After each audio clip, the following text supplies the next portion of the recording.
Salam, hörmətli abituriyentlər. Bugün 5 iyul tarixində baş tutmuş ikinci şans imtahanından, coğrafiya fənnindən suallara baxacağıq. Başlayırıq 31 nömrəli tapşırıqla.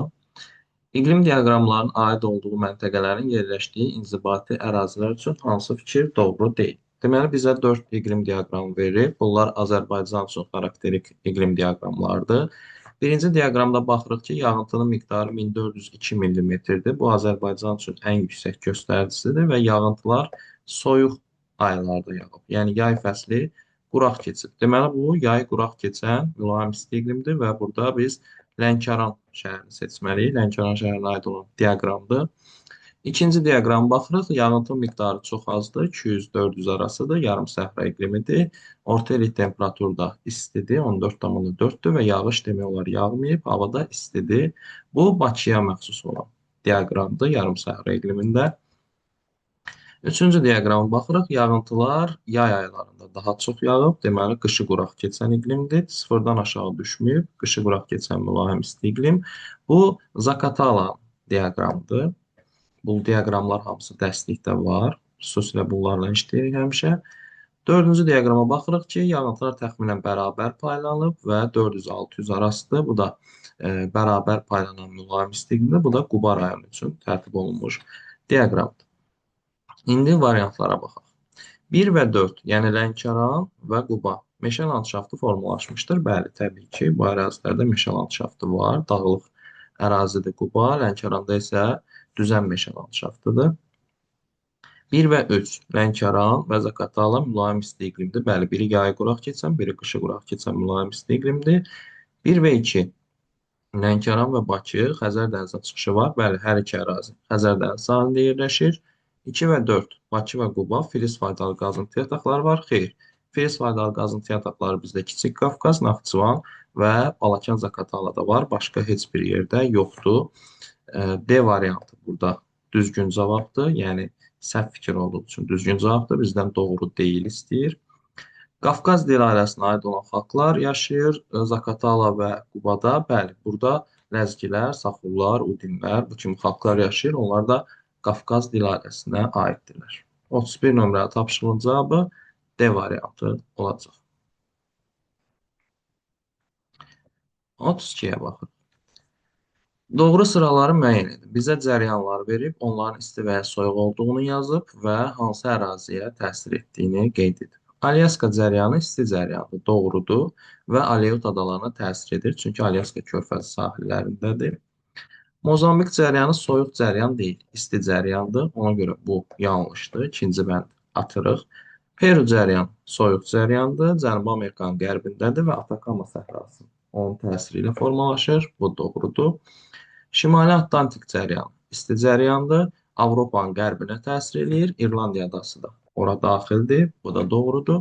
Qolfstrim cəryanı isti cəryan olsa da Braziliya yaylasına təsir edə bilməz. Çünki Qolfstrim Şimali Amerikada. Şimali Amerikanın təbiətinə təsir edir.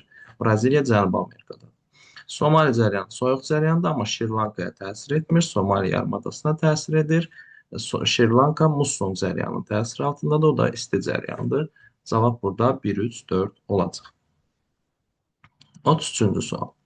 Laçın, Şərur və Qəbələ inzibat rayonları üçün ümumi xüsusiyyətləri müəyyən edin. Ərazilərindən yeraltı sularla qidalanan çay axır. Laçın və Şəruru bura onsuz da götürəcək, çünki Kiçik Qafqazın əksər çayları elə yeraltı sularla qidalanır. Laçından məsələn Həkəri, Şərurdan məsələn Arpaçay, bunlar yeraltı sularla qidalanan çaylardır. Qəbələ ərazisində də Böyük Qafqazın cənub yamacından yenə yeraltı sularla qidalanan çaylar keçir. Bunu hamısına götürə bilərik. Filiz faydalı qazıntı yataqları Laçın və Şərurda olar. Şərurda polimetal yataqları, Laçında xromit, amma Qəbələdə filiz yoxdur. Böyük Qafqazda filiz yalnız Balakən və Zaqatalada var. Bu yanlışdır. İki ölkə ilə həmsərhəddir. Laçın təkcə Ermənistanla sərhəddir. Şərur həm Ermənistan, həm İranla, Qəbələ isə təkcə Rusiya ilə. Yəni, Laçın və Qəbələ iki ölkə ilə sərhəddə deyil. Bu yanlış fikirdir. Ərazilərinə soyuq iqlim tipi yayılmışdır. Hər birinin dağlıq ərazisi olduğu üçün soyuq iqlim olacaq. Şərurda yayı quraq keçən soyuq iqlim, Laçında qışı quraq keçən soyuq iqlim, Qəbələdə isə bol rütubətli soyuq iqlim var. Yerləşdiyi iqtisadi rayonlar yay otlaqları mövcuddur. Bəli. Ümumiyyətlə bu ərazilər, iqtisadi rayonlar, məsələn, Laçın, Kəlbəcər, Şərqi Zəngəzura düşür. Ora dağlıq ərazi olduğu üçün yay otlağı var. Şəhərin bir hissəsi Günnüt Qapıcığa düşür. O da dağlıqdır. Daha doğrusu burada iqtisadi rayon deyir. Naxçıvan iqtisadi rayonudur Şərur. Naxçıvan da dağlıq ərazilər olduğu üçün yay otlağıdır. Qəbələ də Şəki-Zaqatala iqtisadi rayonundadır. Orada da dağlıq ərazilər var, yay otlaqları mövcud olacaq. Kiçik Qafqaz tektonik qalxmasına isə Qəbələni aid edə bilmərik. Ona görə cavabımız burada olacaq. 1, 4, 5 A variantı.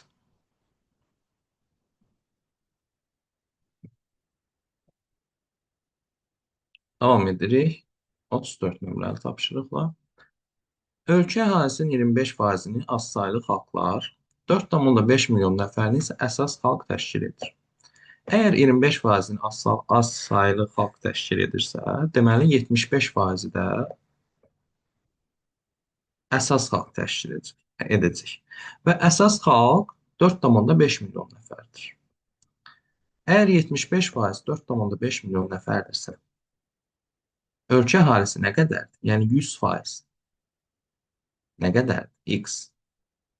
Burada 7,5 qız bərabərdir 450. 450-ni də 7,5-ə böləndə necə eləyəcək? 450-ni 75-ə böləndə 6 eləyir. 7,5-ə böləndə də 6 eləyəcək. 75 deyil, 7,5 niyə olur ki? 75 qız bərabər 450. 450-ni 75-ə böləndə 6 milyon. Deməli, ölkədə əhali sayı 6 milyon nəfərdir. İndi ardını oxuya bilərik. Ölkənin ümumi sahəsinin 120 min kvadrat kilometr olduğunu bilərək əhalinin orta sıxlığını tapın. Sıxlıq əhali böl ərazi şəklində tapılır. Yəni biz 6 milyonu 120 minə bölməliyik. 6 milyonu 120 minə böləndə 60-ı 12-yə böləndə 5 düşür. Burada da 50 düşəcək. Cavabımız olacaq Y variantı. Sxemə əsasən 35-ci tapşırığa baxırıq. Sxemə əsasən A, B, C məntəqələrin yerləşdiyi müvafiq saat qurşaqlarını və A məntəqəsi ilə C arasında qurşaq vaxt fərqini tap. Deməli, A bu Greenwich'dir. 0 dərəcəli meridian. A Greenwich'dən qərbdə 35 dərəcə qərb uzunluğunda yerləşir. Hər hansısa bir uzunluğun hansı saat qurşağında yerləşdiyini bilmək üçün biz onu 15-ə bölməliyik. 35 böl 15. Çünki 1 saatın miqdarı 15 dərəcədir. Hər saat qurşaq 15 dərəcədən ibarətdir. 35-in içində 15 2 dəfə tam düşür. Qalır 5. Qalan qalıq 15-in yarısı olan 7,5-dən kiçikdir deyə biz aldığımız cavabı olduğu kimi götürürük 2-ni. Amma qərbdədir deyə 24-dən 2-ni çıxırıq. Yəni A məntəqəsi yerləşir 22-ci saat qurşağı. B məntəqəsinə baxaq. B Greenwich'dən şərqdədir. 40 dərəcə şərq uzunluğunda. 40-ı bölürük 15-ə. 40-ın içində 15. Yeni 2 dəfə yerləşir. Qalır 10. 2-ni 15-ə 30. Qalan qalıq 15-in yarısından böyükdür deyə 2-nin üzərinə 1 əlavə edirik. B düşdü 3-cü saat qurşağı. Deməli A22, B3. C 75 şərq uzunluğunda yerləşir. 75-i 15-ə böləndə eləcə 5 düşür. C də düşəcək 5-ci saat qurşağı. C 5-dədir, A isə 22-dədir. Yəni qərbin 2-ci saat qurşağıda 24-dən 2 çıxdıq. 5 şərqdəki 5 ilə qərbdəki 2 arasında 7 saat fərq olacaq. Burada 22, 3, 5 və 7 variantı olan D variantını götürürük.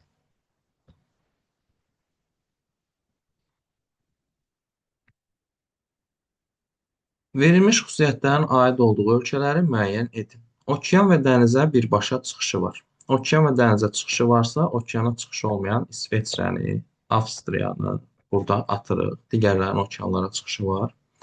Qeyri-istehsal sahələri üstündürsə, biz burada inkişaf etmiş ölkələri götürməliyik. Qeyri-istehsal xidmət sahələridir. İnkişaf etmiş ölkə götürəcəksə, Nigeriyanı burada əliyirik. Südülyətli heyvandarlıq da yenə inkişaf etmiş ölkədə, xüsusilə Avropadadır. Orada yaşıl ot silosla qidalanır heyvanlar. Ona görə cavabımız Fransa, Danimarka, Almaniya 1, 5, 6 B variantı olacaq. Elektrik enerji istehsalında seslərin rolunun çox olduğu ölkələr. Biz burada nisbətən belə desək, dağlıq ərazilərdə olan, çayları çox olan ölkələri seçməliyik. Çayları çox olan ölkələri seçəcəksə, biz quraq ölkələri çıxmalıyıq. Məsələn, Türkmənistan kimi səhra ölkəsi, Küveyt kimi Ərəbistan yarımadasında səhra ölkəsi, Liviya kimi səhra ölkəsi. Bu kimi ölkələri biz çıxmalıyıq. Yerdə qalır Norveç, Braziliya, Kanada, hər üçünün dağlıq əraziləri var. Həmçinin Braziliya ekvatorial iqlimdə də çaylar oldu. Orada boldur. Norveçdə Skandinaviya dağlarının çaylarından enerji alınır. Kanadada həmçinin çayları bol olan bir ölkədir. Ona görə cavabımız 2, 4 və 5 olacaq.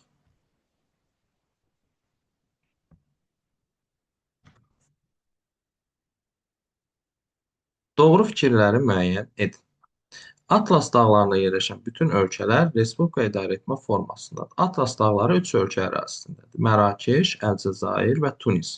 Bunlardan Əlcəzair və Tunis respublikadır, amma Mərakeş monarxiyadır. Ona görə də bu fikir yanlışdır. İndoneziya və Türkiyə G20-yə daxil olan ölkələrdir. Bəli, dünyanın DMS-i ən çox olan 20 ölkəsinə daxildir bu ölkələr. Verxayanski və Ural dağları ölkələr arasında təbii sərhəd rolunu oynayır. Xeyr, Verxayanski və Ural dağları hər ikisi tamamilə Rusiya ərazisində yerləşirlər. Ona görə də bunlar ölkə arası sərhəd rolu oynamayacaqlar. Braziliya dövləti Peru və Venezuela dövləti ilə həmsərhəddir. Bəli, Braziliya Cənubi Amerikada Ekvador və Çilidən başqa bütün ölkələrlə həmsərhəddir. Vyetnam Benqal körfəzi sahilində yerləşir. Vyetnam Hindçin yarımadasının şərq hissəsindədir. Benqal körfəzini görə bilməz. Benqal körfəzi Hindçin yarımadasının qərbindədir. Ona görə də bu fikir yanlışdır. Koreya Xalq Demokratik Respublikası və Laos sosialist ölkələrdir. Bəli, dünyada 5 sosialist ölkə var. Çin, Koreya Xalq Demokratik Respublikası, Laos, Vyetnam və Kuba. Burada düz cavablar 2, 4 və 6-dır.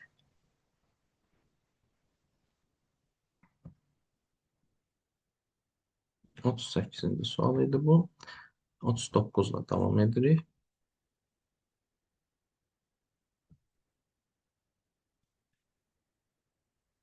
Xəritə sistemində verilən məntəqələrin yerləşdiyi ərazilərə aid olan xüsusiyyətləri seçin.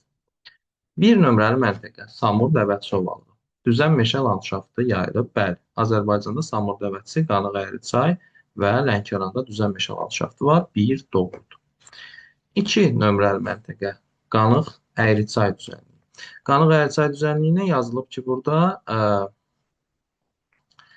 gətirmə konusları yayılmışdır. Gətirmə konusları dağ-ətəyi düzənliklərdə olur və Qanıq Əyriçay düzənliyi şimal hissəsi dağlıq olduğu üçün burada gətirmə konusları olacaq. Bu da doğrudur.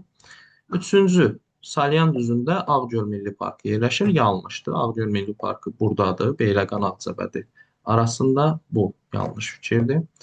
4-də vulkanik suxurlar yayılmışdır. Ceyrançöldə vulkanik suxurlar yayılmayıb. Vulkanik suxurlar bizdə Kiçik Qafqazda, Talışda və Naxçıvanda yayılıb. Bu yanlışdır. 5 tektonik qalxma zonasındadır. Bəli, bura Zəngəzur silsiləsidir. Kiçik Qafqaz tektonik qalxma zonası gedir. 6-da düz radiasiyanın illik kəmiyyəti azdır. 6 Kür-Araz ovalıdır. Kür-Araz ovalında buludluluq çox azdır. Buludluluq azdırsa düz radiasiya miqdarı çox olacaq. Bu da yanlışdır. Cavabımız olur 1, 2, 5.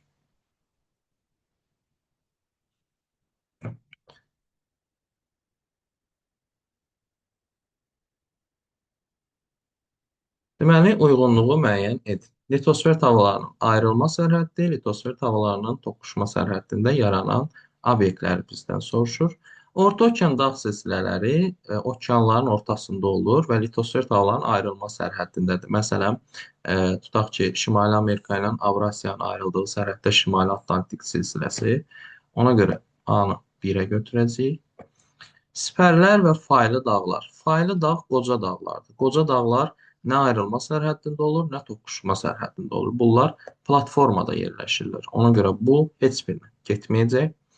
Qırışıq dağlar cavan dağlardır. Cavan dağlar litosfer dağlarının toqquşduğu sərhəddə olur. Məsələn, Ant dağları, Qafqaz dağları, Alp dağları. Bunu ikinciyə götürəcəyik. Rif dərələri Orta okean silsilələrinin ortasında olan dərələrdir.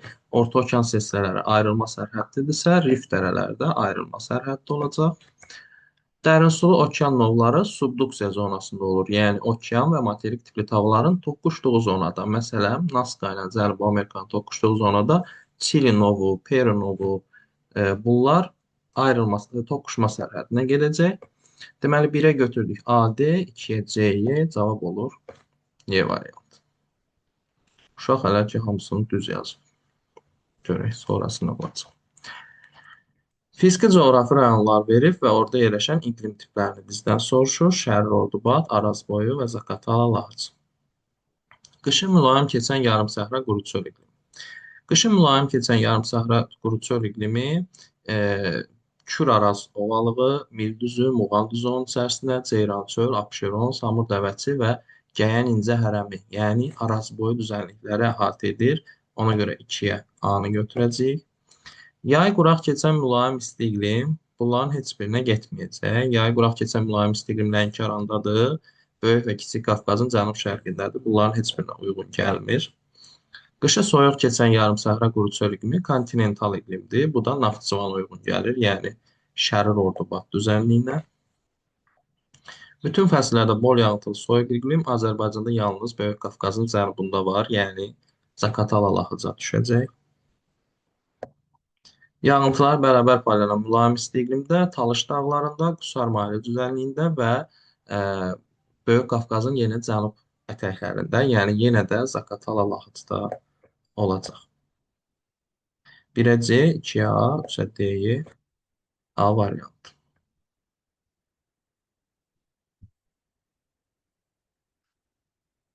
Kəsmə hündürlüyün 10 metrə bərabər olduğunu nəzərə alaraq təpənin nisbi hündürlüyünü tapın. Nisbi hündürlük təpənin mərkəzindəki hündürlüklə kənar horizontal arasındakı hündürlük fərqinə deyirlər. Əgər kəsmə hündürlük 10 metrdirsə, biz təpənin kənarındakı horizontalı 10-a bölünən 41-dən kiçik ilk ədəd, yəni 40 kimi götürməliyik. Sonra kənara doğru 10-10 azaltmalıyıq, çünki təpənin ən hündür yeri 41-dir. Bura olacaq 30, bura olacaq 20, bura olacaq 10 və 41-dən də 10-u çıxanda cavab alınacaq 31 B variantı.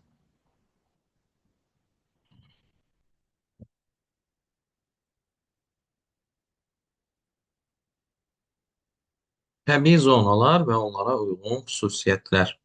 Savanna seyrək meşə, tayqa meşələri, codyarpaqlı, həmişəyaşıl meşə və kolluqlar. Ancaq şimal yarımkürəsindədirsə bu tayqaya aiddir. Tayqa kəskin kontinental iqlimdədir daha çox və həmin iqlim cənub yarımkürəsində yoxdur. Cənubda heç bir materikdə tayqa və tundra olmur. Amma savanna, codyarpaqlı meşə həm şimalda, həm cənubda var. Subekvatorial iqlim qurşağı deyirsə, biz burada savanna və seyrək meşəni seçməliyik. Mövsümi dəyişkənlik müşahidə olunmur.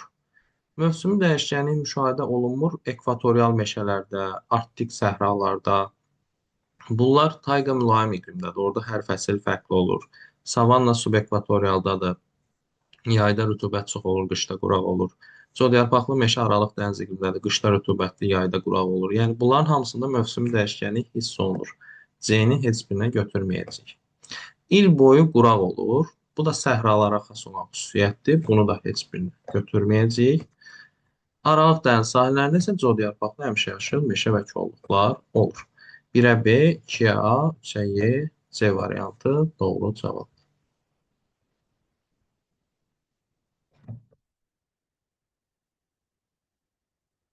İl boyu nisbi rütubətliyin daha aşağı olduğu məntəqələr. Nisbi rütubət aşağıdırsa quraq ərazilər seçməliyik, yəni səhra zonaları. Bura uyğun gəlməlidir. Burada Atakama səhrası 1 rəqəmi, Böyük səhra 3 rəqəmi, başqa aranı götürə bilərik. Bir də burada Turan ovalığında Qaraqum, Qızılqum səhraları olan ərazidir. 5 rəqəmini götürə bilərik. Buralar quraq yerlərdir.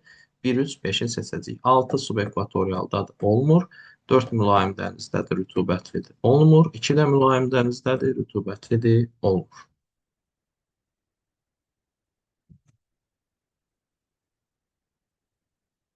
Aha, bu tip suallarda birinci ortaya baxmalıyıq. Çünki ortanın uyğun gəldiyi ərazilər, əgər ortaya uyğun gəlmirsə cavabdakı ərazilər, deməli onları biz atmalıyıq. Məsələn, ortada yazılıb D və F. İnkişaf etmiş ölkənin ərazisindədir. Variantlarda əgər inkişaf etmiş ölkənin ərazisində olmayan dağ varsa, onları çıxaq. Məsələn, Atlasla Ant. Bunlar biri Afrikadadır, biri Cənubi Amerikada, iki qitə, iki ərazidə də inkişaf etmiş ölkə yoxdur. Məsələn, Ural dağları Rusiyadadır. Rusiya inkişaf etmiş ölkə deyil. Bu da uyğun gəlməyəcək. Məsələn, Y variantında Ant dağları var. Cənubi Amerikada inkişaf etmiş ölkə yoxdur. O da uyğun gəlməyəcək. Kordilyer Alpı hardasa götürmək olar. Appalaçıda. Bunlar Şimali Amerika və Avropadadır. İnkişaf etmiş ölkələr var orada. F-ə baxaq. Daimi qar xəttinə malikdir. Daimi qar xətti varsa, deməli hündür dağdır. Hündür dağdırsa biz Appalaçı burada götürə bilmərik. Appalaç çünki 2037 metr hündürlüyə malikdir və mülayim qurşaqda yerləşir. Həmin ərazidə daimi qar xətti yaranmayacaq. İndi digərləri görək uyğun gəlirmi? Cavab onsuz da B variantı olaraq çıxıb. Deməli, birinci kordilyerə Paleozoy yaşlı dağdı yazıb. Burada Appalaçın şimal hissəsi kəskin kontinentala düşür deyə, onda Appalaçı burada daimi qar xəttinə malik kimi götürüb. Çünki niyə? Kordilyer Paleozoy yaşlı dağ deyil axı. Kordilyer qayalı dağları Mezozoy yaşlıdır. Qərb hissəsi, sahil hissəsi Kaynozoy yaşlıdır. Burada onda Appalaçın şimal hissəsi soyuq qurşaqda yerləşir deyə daimi qar xəttinə malik dağ kimi burada götürüb və Kordilyer çünki heç cürə uyğun gəlmir Paleozoy yaşlı dağa. C-də aid olduğu materikin şərqindədir. Bəli, söhbət Appalaçdan gedəcək. Alpa isə Kaynozoyda yaranmışdır. Bəli, Cavan dağdır. Şimal yarımkürəsində yerləşir. Bəli. Şimal yarımkürəsində yerləşir. Bir dəqiqə, mən bunu səhv oxumuşam. Ümumiyyətlə səhv oxumuşam. Çünki F-i yox, yeni oxudum mən ortaya. Ona görə Appalaçın daimi qar xəttini götürmürlər. 2037 metr. Burada ortaya baxsaq, D ilə F inkişaf etmiş ölkədir. Burada Antı, Atlası, burada Uralı, burada Andı çıxırıq. Bunlar inkişaf etmiş ölkədə deyil. F-də şimal yarımkürəsindədirsə, Kordilyer Alp, Appalaç, Alp ikisi də uyğun gəlir. Amma birdə AC yazıb, Paleozoy yaşlı və aid olduğu materikin şərqi. Ona görə buna Kordilyeri götürə bilmirik. Birbaşa Appalaçı götürməliyik.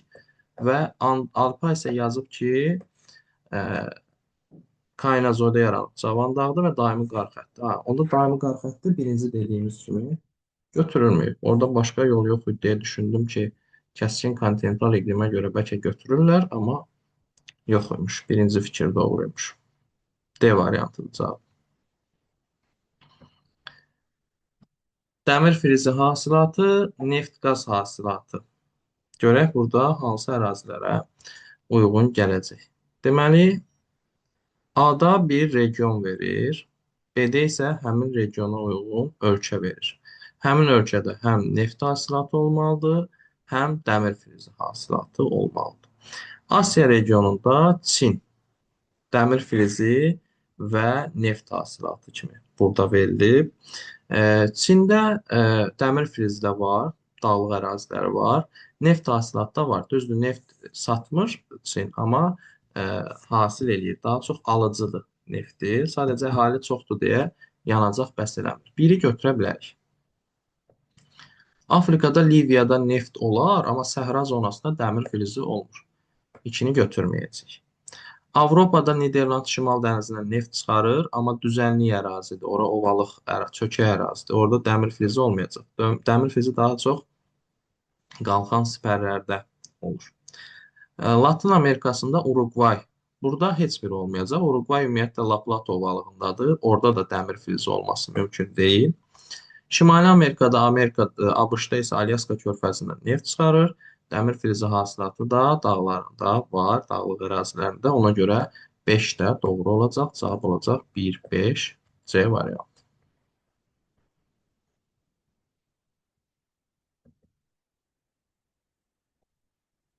Bu neçə idi? 46, davam edək 47 ilə.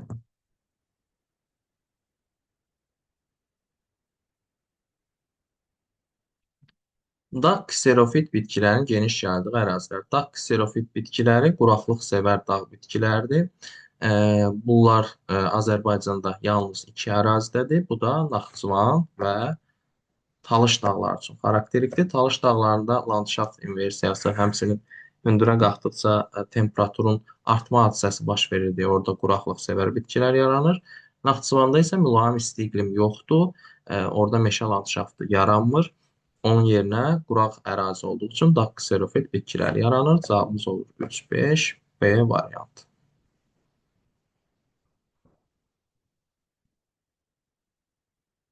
Nəqliyyat növləri dəniz, hava, dəmir yolu.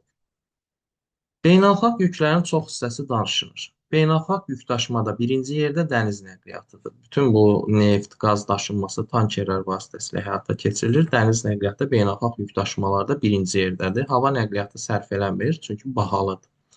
Qitələr arası sərnişin daşınmasında isə təbii ki, hava nəqliyyatı birinci yerdə olacaq. Sərnişinlər qitələr arası gəmi ilə aylarla getməyə əvəzinə hava ilə bir neçə saata təbii ki, gedə bilirlər. Qərbi Avropa və Şimali Amerika ölkələri arasında yük daşımalarda böyük rolu var. İndi biz burada yenə də gəmi nəqliyyatını seçməliyik, yəni dəniz nəqliyyatını.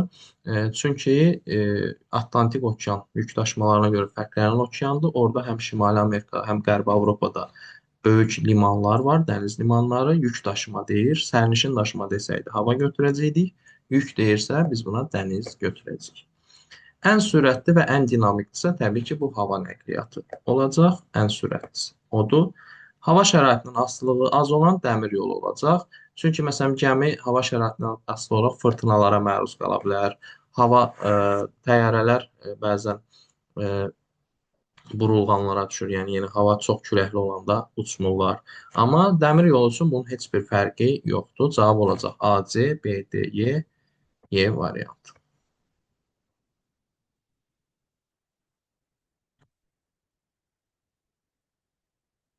Bunu biraz balacalaşdıraq. Məsələn, böyük sual. Yarısı o tərəfdən. Dağın ətəyində okean səviyyəsində havanın temperaturu 20 dərəcədir. Buradan yamaç boyu hərəkət edən səyyah A və B məntəqələrdə havanın temperaturunu ölçdü. Bu məntəqələrdə temperaturu düzgün göstərən qrafiki müəyyən et. Deməli, dəniz səviyyəsində 20 dərəcədir, 0 metrdə. A məntəqəsi 1500 metr hündürlükdədir. Qanuna görə 1000 metrə temperatur 6 dərəcə dəyişir. Bəs 1500 metrə nə qədər dəyişər? X. Burada 1500-ü 6-ya vurub 1000-ə böləndə cavab çıxacaq 9. 9 dərəcə temperatur azalmalıdır. Hündürə doğru azalır. 20-dirsə, bura olacaq 11. B məntəqəsi 3000 metr hündürlükdədir. 1000-ə 6 dəyişirsə, 3000-ə x dəyişəcək. Bu da 3006-ya vurub 1000-ə böləndə x bərabərdə 18 çıxacaq. Deməli, 18 dərəcə azalmalıdır temperatur. 20-dən də 18 çıxanda cavab olacaq 2. Deməli, A məntəqəsində temperatur 11 dərəcədir, B məntəqəsində isə 2 dərəcədir. A variantında 11-15 verir, səhvdir. B-də 15-2 verir, səhvdir. Bizə 11 və 2 lazımdır. C variantında A-nı 11, B-ni 2 verib doğrudur. D-də 5-5 verib səhvdir. Y-də 5-15 verib səhvdir. Baxırıq 50-ci sual.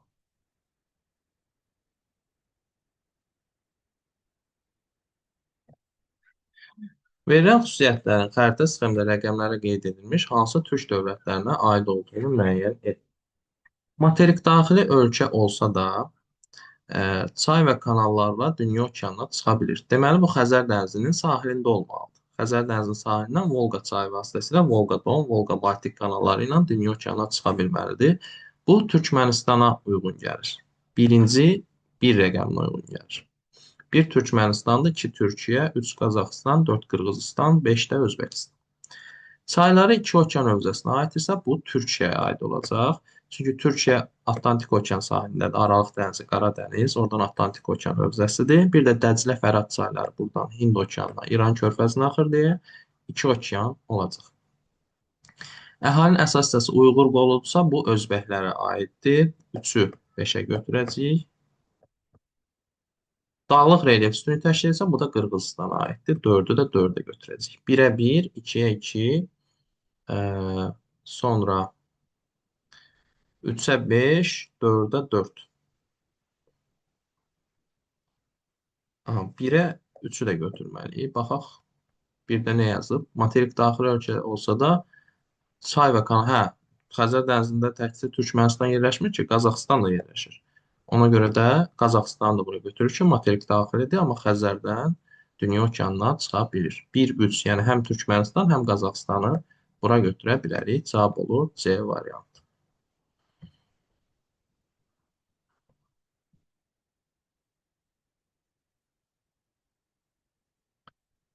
Azərbaycan xarici iqtisadi əlaqələrində mühüm rol oynayan su nəqliyyat yolları. Su nəqliyyat yolları deyir. Biz burada Bakı-Ceyhanı götürə bilmərik. Bu bir neft kəməridir. Nəqliyyat yolu deyil. Yəni su nəqliyyat yolları bizdə Xəzər dənizi vasitəsilə olandır. Bakı-Ceyhan bir neft kəməridir. Nəqliyyat yolu deyil. Bakı-Potidə Bakı-Subsa neft kəmərinin getdiyi yoldur. O da neft kəməridir. Bunu da götürmürük. Bakı-Bektaş Azərbaycan-Türkmənistan arasında Xəzər dənizi vasitəsilə nəqliyyat yoludur, dəniz yoludur, su nəqliyyatıdır. Bakı-Aktao, Bakı ilə Qazaxıstan arasında dəniz nəqliyyatıdır. Bakı-Astara dəniz deyil. Təbii ki, bu avtomobil yoludur. Bakı-Əştərxanda Bakı ilə Rusiya arasında yenə də dəniz nəqliyyat yoludur. Cavab olur 3, 4, 6 A variantı.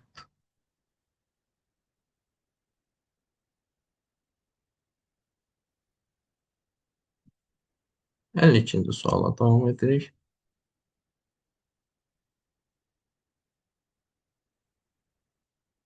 Şərti işarələr əsasən Azərbaycanın faydalı qazıntı yataqlarını müvafiq olaraq müəyyən edin. Bu polimetaldır, bu misdir, bu da civədir. Dəmiroğlu polimetal yox, dəmir filiz yatağıdır. Bunu atırıq. Katexçay polimetal yatağıdır. Düzdür. Nehrəm duz yatağıdır. Mis deyil. Bunu da atırıq. Kasta polimetal yatağıdır. Daxatala Balakən. Qaradağ Gədəbəydə mis yatağıdır. Narzanlı da Laçında civə yatağıdır. Bunlar doğrudur. Daş salahlı bentonit gilidir. Mazımçay polimetal olsa da Hamançay dəmir filizidir. Misə uyğun gəlmir. Cavab olur C variantı. Miqyası 1 bölünsün 5 milyonla xəritədə əsas çay və qolların uzunluğu 4 sm-dir. Gəlin çayın qolları ilə birlikdə real uzunluğunu tapaq. Bizə miqyas verir və çayın xəritədəki uzunluğunu verirsə, həqiqi uzunluğunu tapmaq üçün 5 sıfır çıxıb, miqyası xəritədəkinə vurmalıyıq. Yəni 50-ni 4-ə vurmalıyıq. Bu eləyir 200. Deməli, çayın qolları ilə birlikdə uzunluğu 200 kilometrdir. Çay şəbəkəsinin sıxlığı 0,4 km bölünsün kvadrat kilometr olarsa, stoplayıcı hövzənin sahəsini tapın. Çay şəbəkəsinin sıxlığı çayın qolları ilə birlikdə uzunluğunun stoplayıcı hövzəsinə bölünməsi ilə tapılır. Əgər bu düsturu bilmirsə, buradakı ölçü vahidinə baxa bilərsiniz. Kilometr bölünsün kvadrat kilometr. Yəni kilometrlə olanı kvadrat kilometrlə olana bölüblər. Kilometrlə olan hansıdır? 200. Kvadrat kilometrlə olanı bilmirik. Amma bunu nəyəsə bölüb 0,4 alıblar. Yəni biz kvadrat kilometrlə olanı tapmaq üçün 200-ü 0,4-ə bölməliyik. X-i tapmaq üçün. 200-ü 0,4-ə böləndə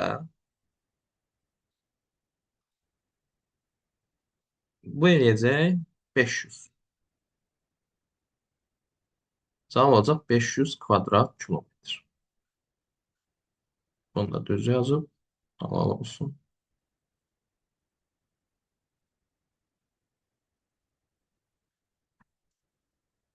Dünyanın kənd təsərrüfatı ilə bağlı doğru fikirləri seçin. Deməli, baxırıq birinci bəndə. Çin, Polşa, Rusiya kartofçuluq inkişaf edir. Kartofçuluq mülayim enliklər, qara torpaqlara meyl edir. Polşa və Rusiyada olacaq. Çində də onun da bir hissəsi əslində mülayim əraziyə düşür və Çində taxıl, kartof, bu kimi şeylər var, istehsal edir. Bu doğrudur. Çində ümumiyyətlə donuzçuluq üzrə birinci yerdədir və donuzçuluq kartof əkinlərinin yaxınlığına meyl edir. Buradan da cavaba çıxa bilərsiniz. Qazaxıstan, Argentina, Fransa iri buğda ixracçıları yox, ixracatçılarıdır. Bunlar mülayim enlik ölkələrdir. Bunlar buğdanı qara torpaqlarda əkir və satırlar. Dəmiyə əkinçinin inkişaf etdiyi ərazilərdə yağıntılar fəsillər üzrə bərabər paylana bilər. Yağıntılar dəmiyə əkinçiliyi ya rütubətli ərazilərdə olur, ya da ki, dağətəyi ərazilərdə olur. Burada biz bu variantı götürə bilərik. Çünki yağıntıya əsaslanan əkinçiliksə, yağıntılar bərabər paylana bilər. Məsələn, Qubada dəmiyə əkinçiliyi var, orada bərabər rütubətli mülayim isti iqlimdədir, qusarmaylı düzənliyi daha doğrusu. Bu ola bilər. Buğdanın əkin sahələri çay plantasiyalarına nisbətən daha genişdir. Ümumiyyətlə, buğda dünyada ən geniş əkilən bitki növüdür. Yəni, nə yazsaydı, yenə də daha geniş olacaqdı. Şəkər çuğundurunun əsas istehsalçıları Braziliya, Kuba, Venezueladır. Şəkər çuğunduru mülayim enlik bitkisidir. Bu ölkələr ekvatorial ərazilər ölkələr, tropik ərazilər ölkələrdir. Bunlarda şəkər çuğunduru yox, şəkər qamışı olar. Bu yanlışdır. Qaragül qoyunçuluğu mülayim dəniz iqlimi şəraitində inkişaf edir. Qaragül qoyunçuluğu bir Türkmənistan, Özbəkistanda, Mərkəzi Asiyadadır, bir də Cənubi Afrikadadır. Bunların heç biri mülayim dəniz iqliminə düşmür. Bu yanlış fikirdir. Cavab olur 1, 3, 4.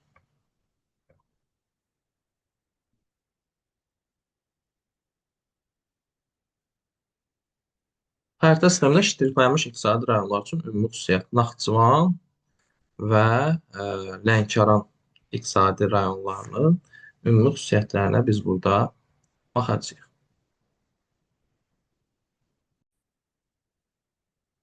Deməli, burada Naxçıvan, Lənkəranda ümumi xüsusiyyətlər, oxşar olan şeylər bizdən soruşur. Modul tipli istilik elektrik stansiyaları fəaliyyət göstərir. Bu həm Naxçıvanda, həm də Astarada, Lerikdə də var. Ona görə bunu götürürük.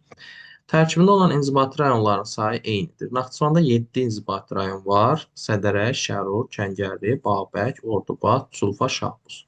Lənkəranda isə 6 inzibati rayon var. Lənkəran, Masallı, Astara, Lerik, Yardımlı və Cəlilabad. Bu düz olmayacaq. Subab ağ çəmənlikləri yay otlağı kimi istifadə olunur. Talış dağlarında biz demişik ki, subab ağ çəmənlikləri yoxdur. Naxçıvanda var, amma burada kserofit bitkilərdir. Meşədən sonra da dağ çölləri gəlir. Bu ortaq olmayacaq. Dağ sarı torpaqlar yalnız Talış dağlarındadır Azərbaycanda. Paleogen yaşlı suxurlar, bəli, həm Talış, həm Naxçıvan ərazisində, Zəngəzur silsiləsində var kifayət qədər. Meyvəçilik üzrə ixtisaslaşmışdır. Bəli, Lənkəran sitrus meyvəçiliyi, Naxçıvan isə çəyirdəkli meyvəçiliyi üzrə ixtisaslaşıb. Bu da doğrudur.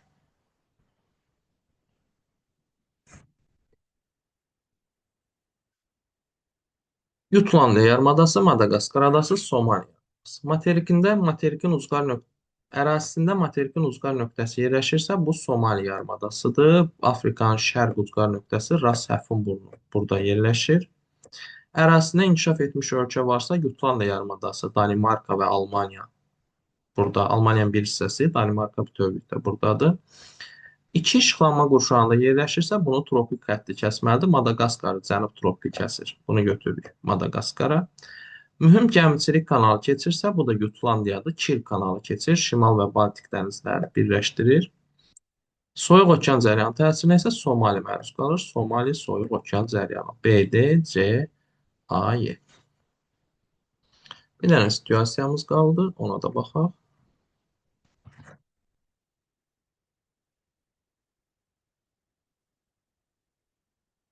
Tədqiqatçı Oslo şəhərindən 60 dərəcəli şimal eniyi, 10 dərəcə şərq uzunluğu. Paralel boyunca 2790 kilometr hərəkət etdikdən sonra A məntəqəsinə çatdı. İndi hansı istiqamətdə hərəkət elədiyini hələ ki demir. Bu məntəqə yerli vaxtla London şəhərindən 4 saat irəlidir. Deməli, şərqə gedibmiş. Qərbə getsəydi, Norveçdən, Oslodan qərbə getsəydi bu qədər, Londondan qərbə düşərdi. Deməli, bu şərqə gedirmiş. A məntəqəsi qədim dağ sistemində yerləşir. Gəlin bura kimi bir məntəqənin uzunluğunu tapaq. Baxın. Deməli, 4 saat irəlidədir Londondan. London 0 dərəcəli uzunluqdadır. 4 saat 60 dərəcə edir. 60 dərəcə məsafə edir. 1 saatın 15 dərəcədir. Bu 60 dərəcə şərqdədirsə Londondan, deməli 60 dərəcə şərq uzunluğunda yerləşir məntəqə. 60 şərq uzunluğunda və paralel boyunca gedibsə, elə 60 da şimal enliyindədir. Çatdığı ərazi buradır. 60 şimal, 60 şərq. A məntəqəsi qədim dağ sistemi. Bu Ural dağları olacaq. 60 şimal, 60 şərqdə başqa qədim nə dağ ola bilər ki? Ural dağlarından söhbət gedir. Sonra bu dağ sistemin qərbində qədim platformaya aid X düzənliyi. Ural dağlarının qərbində Şərqi Avropa düzənliyi yerləşir. Şərqi Avropa. Şərqində isə Cavan platformaya aid olan Y düzənliyi. Cavan platforma Qərbi Sibir düzənliyindən burada söhbət gedir. Qərbində də Qərbi Sibir. X düzənliyindən axan ən uzun çay daxilə Fars sözgəri. Söhbət Volqa çayından gedir. Xəzər dənizinə tökülür. Daxilə Fars sözədir. Y düzənliyindən axan ən uzun çay Şimal Buzlu okeanı, bu da Ob çayından söhbət gedir. Deməli, aparılan tədqiqata aid xüsusiyyətləri müəyyən edib cədvələ yazın. Deməli, bura biz nələri yaza bilərik? Tədqiqat aparıb, qədim dağ sisteminə çatıb, dağ sistemin qərbində platforma görüb, düzənlik görüb, cavan dağ görüb, cavan platforma görüb. Burada tədqiqatın xüsusiyyətləri haqqında, yəni burada tədqiqatçının nə araşdırdığını bizə onsuz da demir. Burada nə yazmalıyıq ki?